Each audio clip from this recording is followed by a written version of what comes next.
This podcast is brought to you by Free Buddhist Audio, the Dharma for your life. Our work is funded entirely by donations from our generous listeners. If you would like to help us keep this free, make a contribution at freebuddhistaudio.com/donate. Thank you, and happy listening. I feel I've not done anything like this for about 2 years, and I feel a bit like I've been pushed, I think by Singamati, into a lake.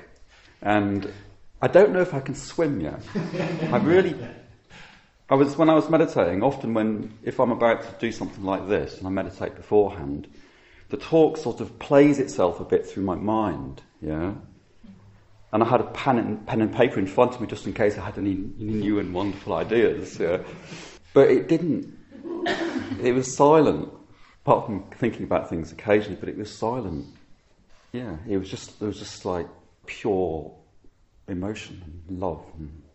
So I feel like I'm in this lake of beautiful, sweet water, and I might be about to drown. And that's fine, isn't it? That's okay. That's going to happen one day. So, yeah, I am. As Singamati said, it's like, yeah, I am. I'm very, very interested in people. I really like people. And I'm very interested in what people do. Singamati used that phrase, put your money where your mouth is. I think that's such an important phrase that we use in English, put your money where your mouth is. The other one, which is slightly less provocative, is actions speak louder than words. So I'm really interested in what people do. So to put that in another way, I'm really interested in what people do with their lives. I'm really interested in what people do when they're happy, yeah? And when they're sad. What people do when they're sad. I'm really interested in what people do when they're alone.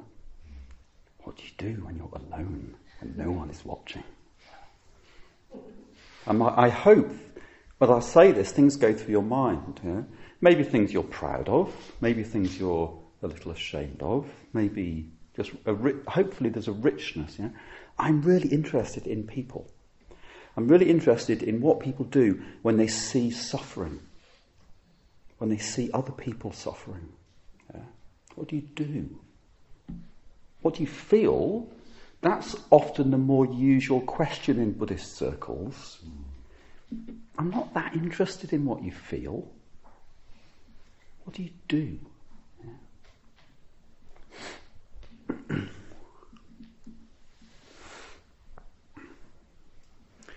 So yeah, here we are. Life, we go through life, and we make decisions, don't we? We decide to do things. We don't just do things. We do just do things. That's the question, isn't it? That's the nub of life. Yeah. How do we make those calls? How do we find ourselves? That's the good way of putting it. How do we find ourselves doing what we're doing? Yeah. That is the question in my life. Yeah. How is it that we find ourselves doing what we're doing? I was thinking about this, and if you think about a baby, yeah, baby's crying. You don't know what's the matter. You don't know what's the matter. Maybe it's hungry, you try food, it doesn't work. Maybe it's thirsty, you try water, it doesn't work. Maybe it needs a cuddle, try a cuddle. I imagine, if my experience is anything to go by, I used to be a baby, and there's been a progression from then, in some ways. I imagine that the baby doesn't know either. Yeah? So a story from my life was to do with giving up smoking. And I've mentioned this story before, and I sort of feel a bit ashamed of retelling a story. Yeah? And I'm going to retell a few stories tonight, which I've told before to many people in this room. And part of me is like, I shouldn't do that. I shouldn't retell stories. I should have a fresh story. Yeah. But if I'm retelling a story from 20 years, 30 years ago, it's obviously significant. So I find myself wanting to tell a story. It was a story of smoking a cigarette. Yeah? It's a short episode in my life, nearly 30 years ago. So I was trying to give up smoking. I wanted to stop smoking. I'd been trying to stop smoking for quite a number of years. And this particular phase, there'd been a few days I hadn't had a cigarette. And I had this feeling here, this, what I always called, this feeling here, yeah, is a sort of dry, burning, sucking feeling here, which is craving for a cigarette.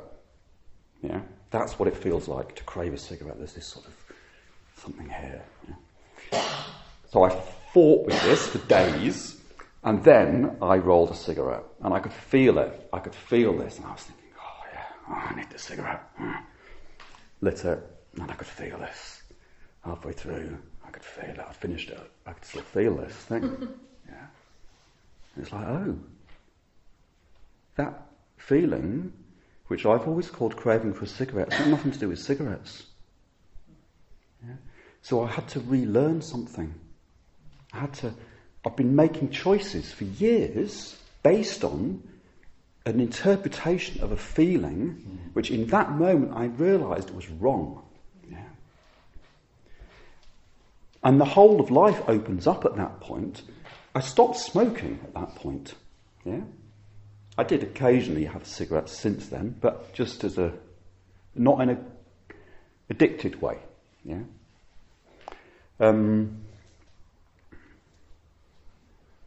Yeah. Do you get the connection there with the baby? The baby doing that sort of from scratch with everything? Mm-hmm. Yeah. And then me seeing, oh, there are so many things that I do to change. I do things because I want to change the way I feel. Is it working? Yeah. How am I making those choices? So you lot, you all came here this evening. Yeah? Great. Here you are. And when I think of that, I was thinking, people come to the Buddhist Centre. I've been coming to this Buddhist Centre for years. I worked here for, I don't know, it was a dozen years. And now I live in Spain. Very, very, very beautiful mountain range in Spain. And my holidays, I come here. Which to me is completely natural. But if I think, I'm going on holiday, where shall I go? Shall I go to Venice? I could motorcycle across America. No, I think I'll go to Birmingham. Hang out in Moseley with friends in cafes and walk in the park. And it's very muddy, isn't it, this country? So here you are, you come here this evening, and what the first thing that comes to my mind is, I hope you're making the most of it. I've seen so many people come to this Buddhist Centre, thousands of people I've seen come to this Buddhist Centre. And some of them, goodness, you know, their lives are utterly transformed by the Dharma. Some people, they come here and it's just so beautiful and wonderful to see people transform and become so rich and happy, and most people who come here, it's good. They enjoy it, and we enjoy them, and we drink tea together, and I sort of, well, you're not quite making the most of it. Yeah? You're not quite making the most of it. And yeah, that I want to make the most of my life, and I want other people to make the most of their lives. So I'm going to give you 3 pieces of advice. Yeah? Maybe you all are making utterly the most of it. Yeah? I'm not making the most of my life. 3 pieces of advice. Yeah? And you've probably heard these before. First one is be an individual. Yeah, you've probably heard that before somewhere along the line. Yeah? Be an individual. What does that mean? It means be honest. It means be honest. It means speak the truth. Yeah? Don't hide. You don't need to wear masks. If you're sad, Sarah will love you even more than he does already. Yeah. If you're happy, he'll enjoy that as well, mostly. Yeah, be honest. Feel into the edge of what you know. Yeah, that, to me, be an individual, feel into the edge of what you know. What do you know? What is the edge of your life? What are the tender edges? What are the exciting edges? What are the hard edges? Feel into the edges. What is truth? Yeah? What do you believe? This is supposed to be a talk on faith. Yeah? What do you believe? Where do you find meaning?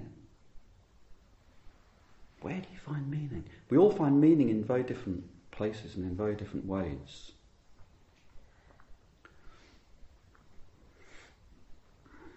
So that phrase, get to know yourself, I really don't like that phrase, get to know yourself. Again, the baby is sort of so relational, isn't it? Well, it's born, and it's so relational, it's connected to the mother, and suddenly the father. And then my experience of going from baby to here is that relational with other human beingness gets more and more and more every year. Yeah? Yes, there are some very painful cuts, obviously. Yeah? But generally, there are more people in my life. I know more people as the years go by. I need people more. I feel more love. I feel more connection, and I'm not interested in getting to know myself. I'm interested in getting to know my relationships. Yeah? What do you do? What do you do when you're with your friend? What do you do when you see a friend that you haven't seen for months? Yeah? Or years? How does that feel, and what do you do? How do you respond? Who are you relationally? Yeah? There's so many tangents. The pool is here, and I could swim in various directions. Yeah? And now my mind's just gone blank, having said that. Yeah. I think for me, one of the important things with what I've just said is learning to relax. Yeah. One famous Buddhist teacher said, if you think you're enlightened, go and spend 2 weeks with your parents. Yeah? You'll find out how developed you are. Yeah. But I'd put that more widely. Yeah? How are you when your friends from the Buddhist Centre meet your friends from work or meet your family? Yeah? It's a classic one. It's a wonderful thing to play with that in your imagination and maybe in life as well, to let those things meet. So I've written there, my turning point. I wonder what that meant. I wonder what that means. My turning point. It was certainly Dharmada asking me a question. So I was around Buddhist Centre a lot. I was Mitra convener, and there was a number of people who wanted me to be their preceptor, to ordain them. Yeah? And I kept saying, no, I can't do it. I'm a mess. I'm unintegrated, and I don't have much faith. I'm a mess. I'm all over the place. My being is just riddled with doubt and confusion. And Dharmada, standing by the tea counter, said to me, Sarah, I've gone blank again. What was that? What was it he said?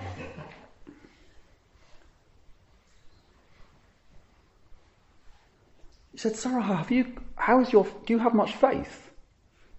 And I said, no. I've got no, he just said, how are you? And I said, I'm all over the place, I've got so much doubt. And Damodar said, Saraha, you don't appear like that. Your actions are not the actions of someone with a lot of doubt. And it was like being hit by a ton of bricks. I've been going through life basing my self-view on my feelings. Whereas my actions and my speech, I'm one of the most reliable people I know. Outwardly, inwardly, I'm an absolute mess. Yeah? Which is more important?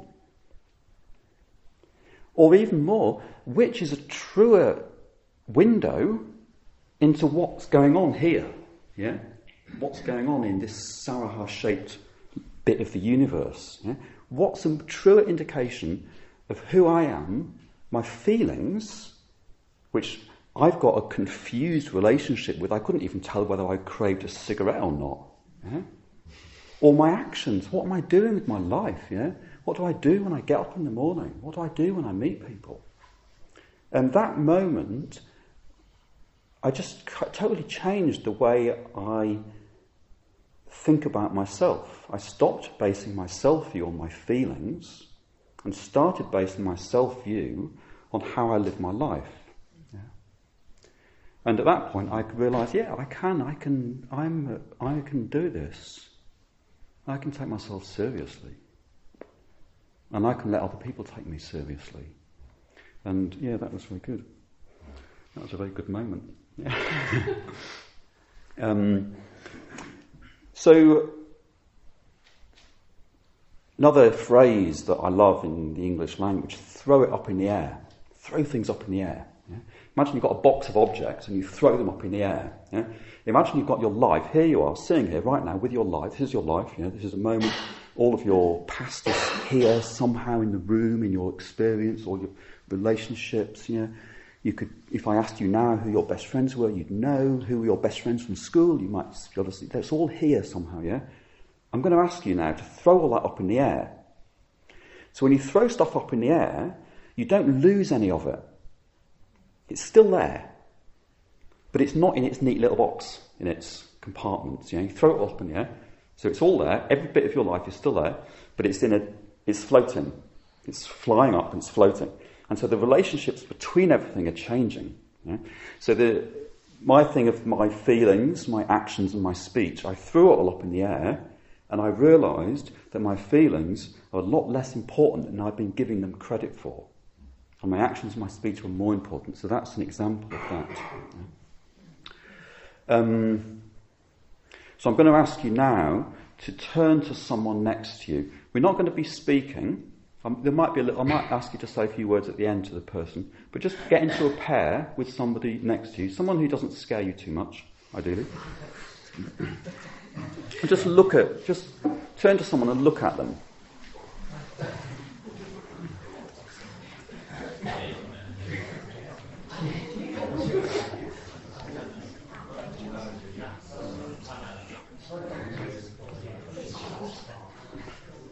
Okay, so look at them. Yeah? Let yourself be seen. You don't have to look at their face. Yeah? In fact, I'd rather you didn't look at them in the eye. Don't look at them in the eye. Yeah? That's a bit too much. Yeah? Look at their hands or their shoulders or their hair or their face if you want. Yeah? Just be aware there's a human being in front of you. Prudence always giggles when we do this sort of thing. She's been doing that for 20 years. So yeah, the face, we often hone in on the face, but the body's there's so much going on in the whole body. Yeah. So think of and I'm not going to ask you to talk about this, but just look at this person and be seen. Let yourself be seen. Yeah. You're being seen by someone who's kind. And now just gently think of a problem in your life or a question. Question in your life.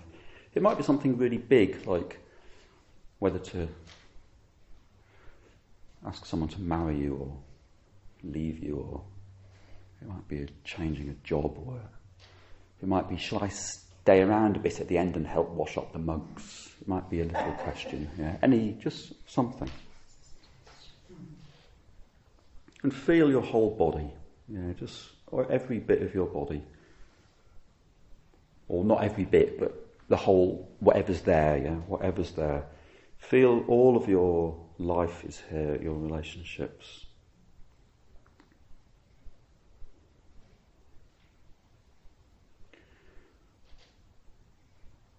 And I was on retreat recently and I was meditating and I had an experience that I'm going to try to evoke in you now. So you are 8 years old. You're also 80 years old. And tomorrow is your 50th birthday. Today is your first day at school.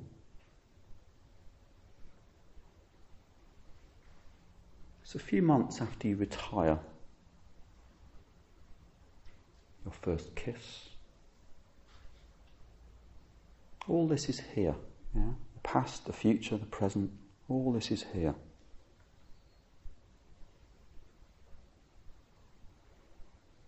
I don't want to say throw it up in the air. That feels too hard. But let it float. Let it float up into the air. Let it all be there. Kind. There's a person looking at you very kindly. Their experience is as intense as yours. Feel your whole body. Your whole life.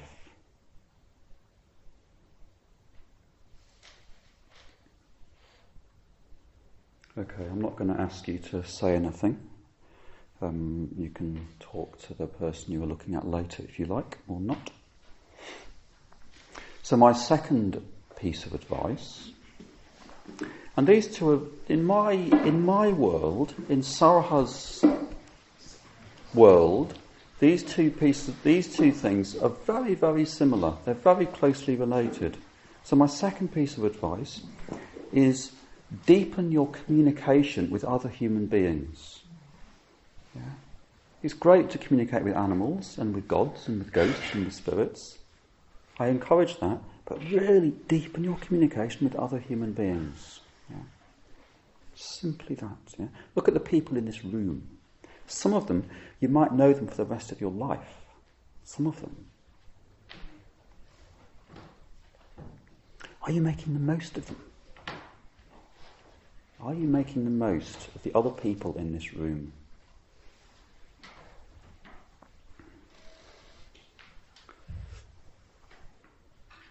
Whatever that means. Whatever that means. I was talking with Singamati the other day, and we were talking about a friend, well, a mutual friend, but a friend of hers, and she said, we like each other well enough to disagree. Something like that. And I just loved that. We like each other well enough to disagree. I often think it's something that I dislike about the English in general and myself in particular, that thing of agreeing. I think the Spanish are just as bad, actually.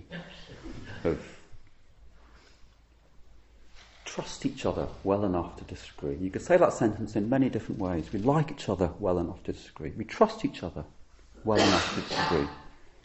We're interested in each other well enough to disagree.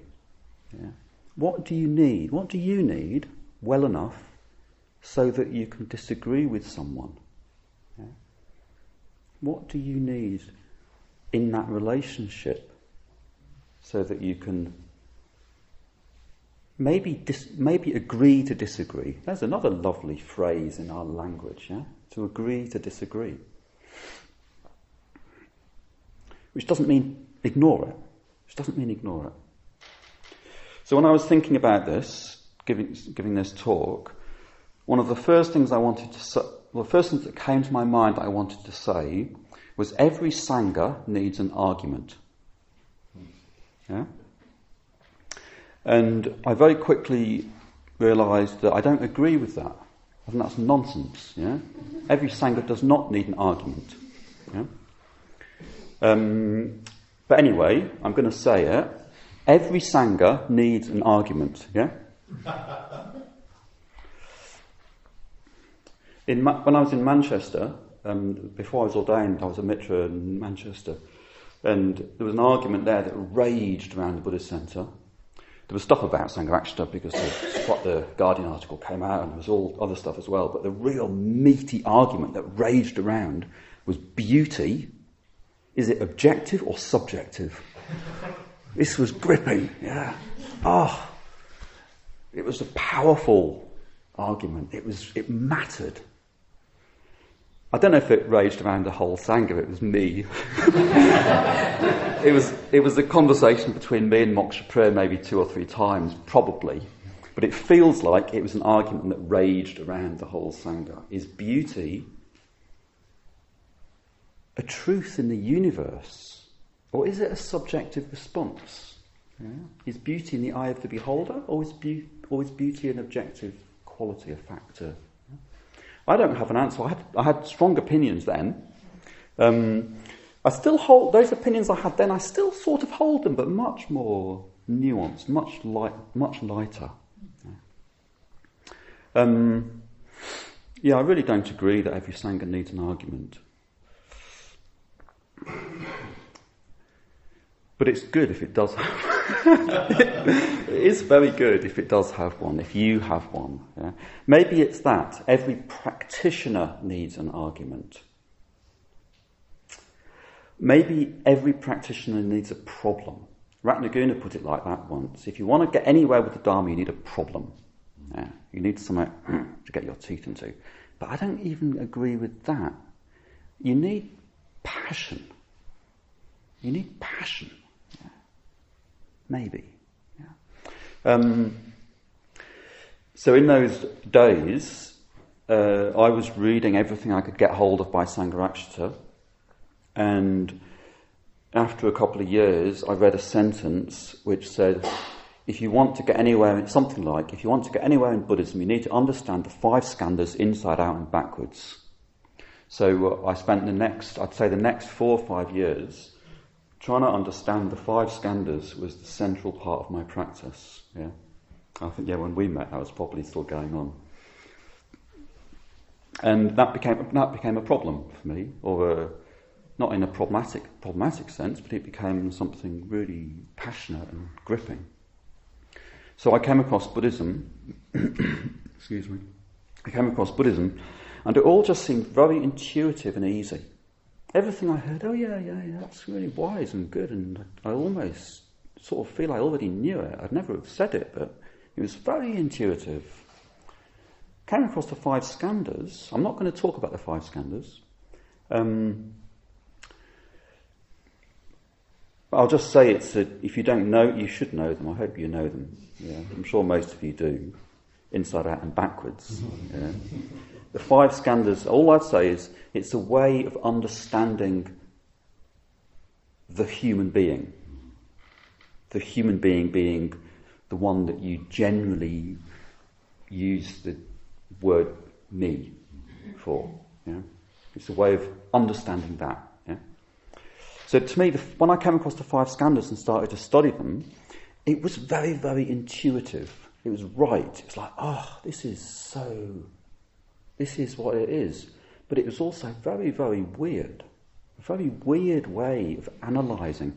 We can analyse the human being into arms, legs, torso, head, yeah? But you can analyse it in very different ways. The 5 skandhas is a way of analysing. The 5 skandhas is a way of analysing the human being, which is beautiful, intuitive, and weird. Yeah? And I absolutely fell in love with studying that. And I could have, suddenly I found that there was anybody in the Sangha who'd got a bit of practice who I could have an interesting conversation with. Because I had a passion, I had a problem, yeah. Sometimes an argument, yeah. I had this thing I wanted to learn. There was something that I didn't understand. Yeah. Are you making the most of your time at the Buddhist Centre? Are you here to learn? If you think that you understand, this is a quote by someone, I'm not sure who. If you think that you understand, that cuts you off from everything that you don't understand, which is almost everything. Almost everything. So find something that you don't understand. Please, find something that you don't understand. There's an awful lot about every one of us, including myself, that I don't understand. Yeah? But just to get into that, I love that. You don't understand something. Oh, how wonderful. Yeah? That means you can grow. That means you can learn, you can understand, you can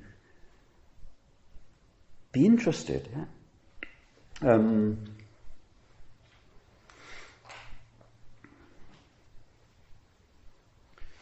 If you think you understand, that cuts you off. If you're interested, that connects you. If you're interested, that connects you to other people, to yourself, to the subject.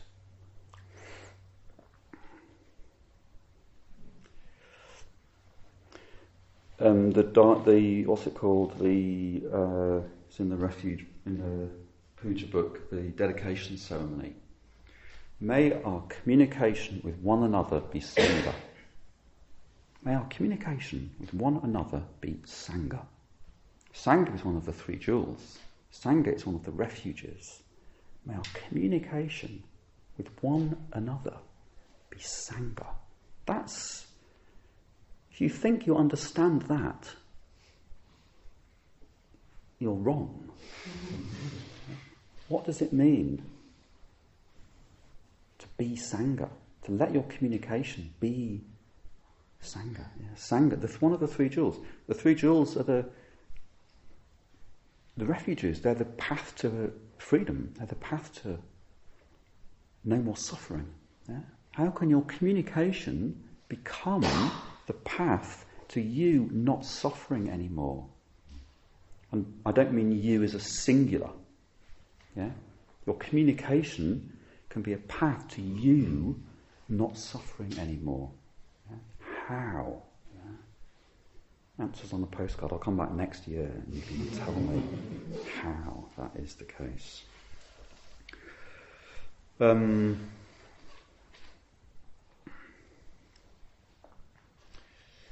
So another phrase that came to me.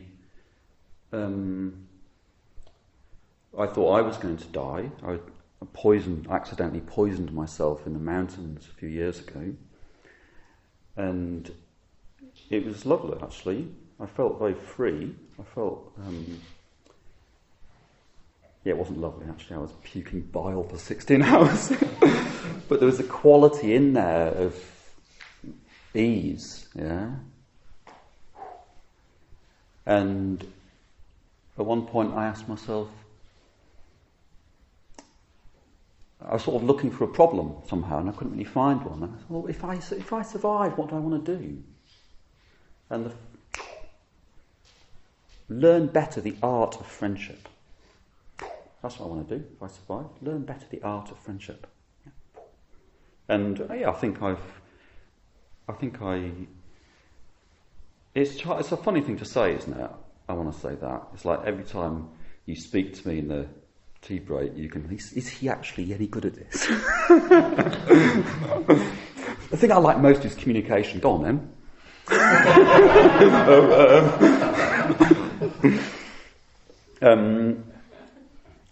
And then in the last few years, I've moved away. I've moved away from this Sangha, and I miss it. Yeah?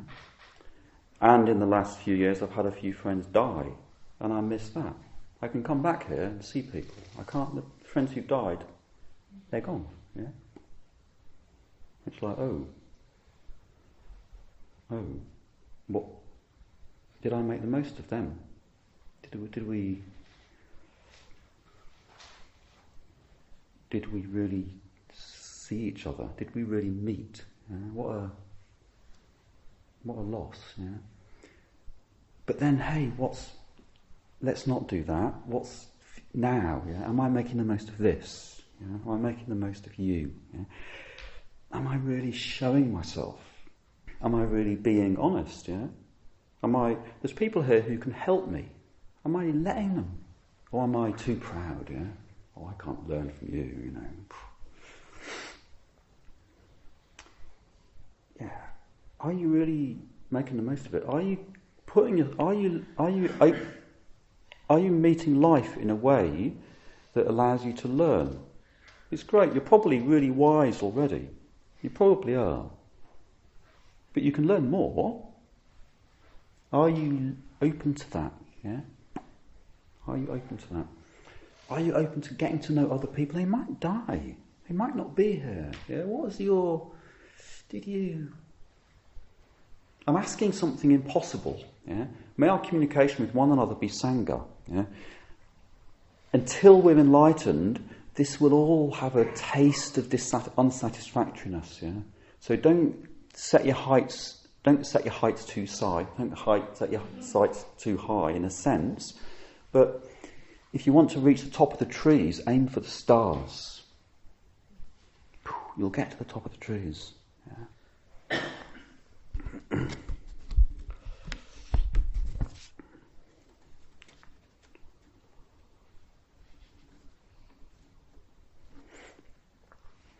Yeah, so what am I saying? Learn better the art of friendship. Listen to people. Yeah. It's a wonderful time, isn't there, when you've seen me do it, I think, today. I'm not sure, what's that word? I'm having this conversation with someone and what's that word? Not sure. And when you know what happens there, you will have an idea. You'll finish my sentence for me. Yeah? Which is a really lovely thing, isn't it? If you're two friends having a conversation and one of them lost for words and the other one finishes the sentence, it can be great. Yeah? It can also be really annoying. It really can. Yeah? Especially with our natural tendency to want to agree with each other. Like, what is it? It's this. Oh, yeah, it's that. And you stop thinking. Don't finish people's sentences for them. Or don't do it out loud. Do it silently. Yeah? And then, when they find the word, notice how different that was from the word you were going to suggest. And delight in that. You found something to disagree on. Or you found some nuance. Yeah? You're different people. That's great. Yeah? That's really great.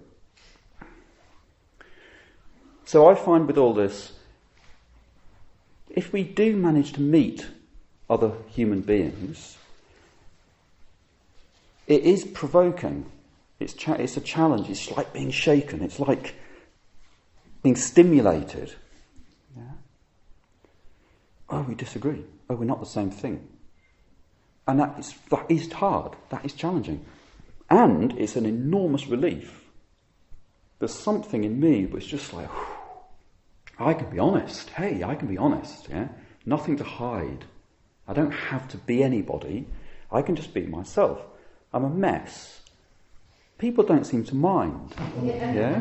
People like me, and I'm a mess. So they'll like you if you're a mess as well. Yeah? And if you don't understand anything, if you're confused, well, I'm confused, and it doesn't seem to matter. Doesn't seem to matter. Yeah? So there we are. Yeah. Can I get into pairs again? Same pairs or different pairs? And again, I won't ask you to speak. Or I ask you not to speak.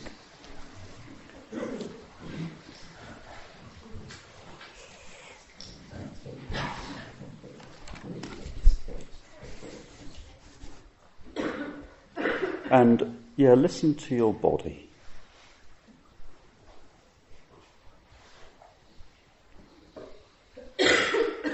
You can look at the other person in a kind way.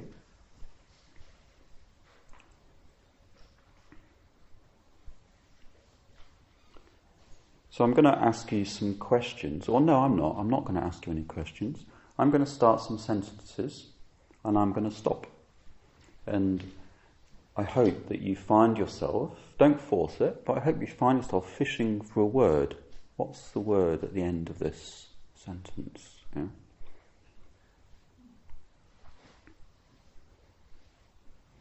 When I feel joy, I feel it.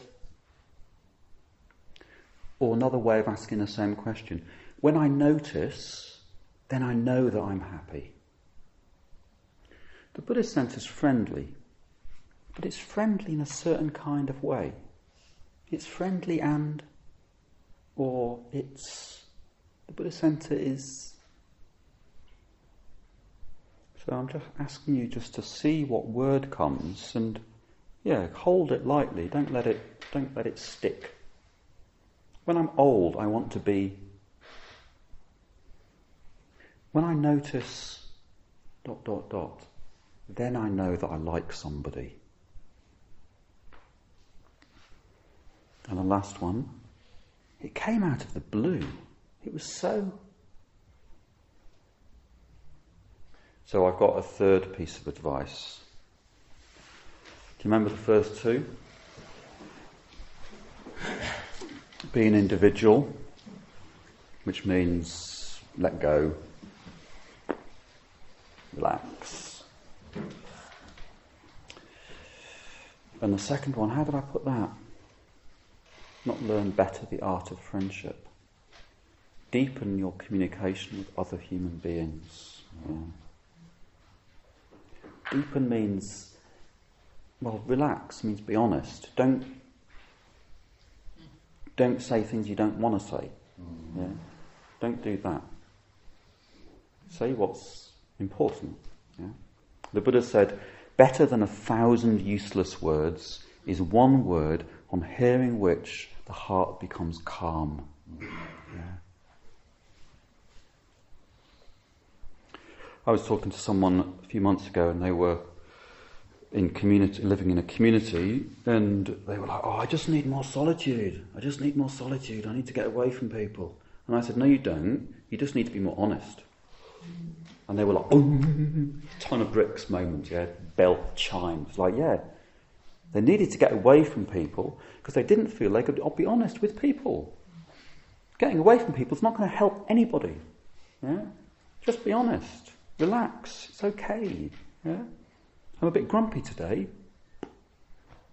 I had a nap this afternoon. One of my best preparations for doing something like this is to have a nap, and I was lying there and I just couldn't fall asleep for ages. And then I fell asleep, and I really deep sleep, and I woke up and I was really grumpy.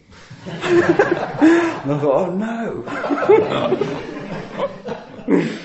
And I went into the kitchen and there was 8 people down to eat and there was no one that cooked. So I started cooking, and then Jack came home and he was trying to help and I was grumpy. And sorry, Jack. And we had food in the end, and it was great. Okay, my third piece of advice is live for other people. Live for other people. Yeah, it's not all about you. This life is not all about you. It really isn't. Yeah. My other turning point, again, Dharmada asked me a question. Yeah. It was outside a tea counter. I think it was a little bit further down. And he said, Saha, do you have any faith? Do you have strong faith? And I said, and this shocked me. Yeah? I said, I have absolute faith in the 3 Lakshanas. I have absolute faith that all this is impermanent. It's all pretty grim. And none of it's solid. It's all open. I have absolute faith in that. Which was a bit like me saying, no, I don't have any faith. Buddhism is impermanent. Yeah, it's definitely unpleasant, isn't it? It's definitely not that. What's the word? Unsatisfactory. Buddhism. It's definitely dukkha, isn't it? And what is it? You study Buddhism for 20 years, and it's like, well, what is it? I can't quite grab anything. It's the 3 Lakshanas. He asked me, have you got any faith? I have absolute faith in the 3 Lakshanas. And I have absolute faith in suffering. Human beings, we suffer. I have absolute faith in that. All of you suffer. I have absolutely no doubt in that. I also have absolutely no doubt that a lot of that suffering is completely unnecessary. Yeah? You can do something about it if you want to.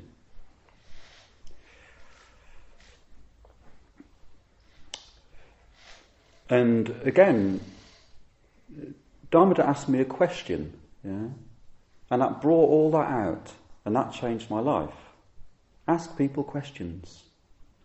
If you want to make the most of people, ask them questions. Dharmada's good at asking questions. If somebody asks you a question, don't just blather some response. Might seem like a silly question, but it wasn't a silly question, or they wouldn't have asked it. Communicate. Be there. Why is the Buddhist Centre here? You know that website, the Buddhist Centre online, thebuddhistcentre.com? Yeah? I was looking at that the other day, and there's a page on what do order members do for the world. Yeah? What does Triratna do for the world? And then there was a sort of list of little things that order members do for the world. You know, a few hostels in India and charities and raising money, and it didn't say we run Buddhist centres. Yeah? Why are we doing this? Why is Singamati running this Buddhist centre? She's not doing it to get rich. You do this for 10 years and you leave as poor as you arrived. It's a lot of work. It's hard work running a Buddhist centre. Yeah? There's a lot of people involved in running this Buddhist centre, and some of you are those people. Yeah? Ask yourself, why are you doing it? Ask each other why you're doing it. And I hope the answer is because I enjoy it. But that answer is connected with, it helps people. You see people come to the Buddhist Centre and wow, their life changes. That's what it is. And when we talk about the movement, Triratna, oh, what good is Triratna from the world, for the world? The gift of the Dharma. The gift of freedom. That's what we're trying to do. It's great to help the homeless. It's great. It's really important. And it is what people do. But putting on these nights, running this building, that's what we do. That's the important thing, I think. Yeah.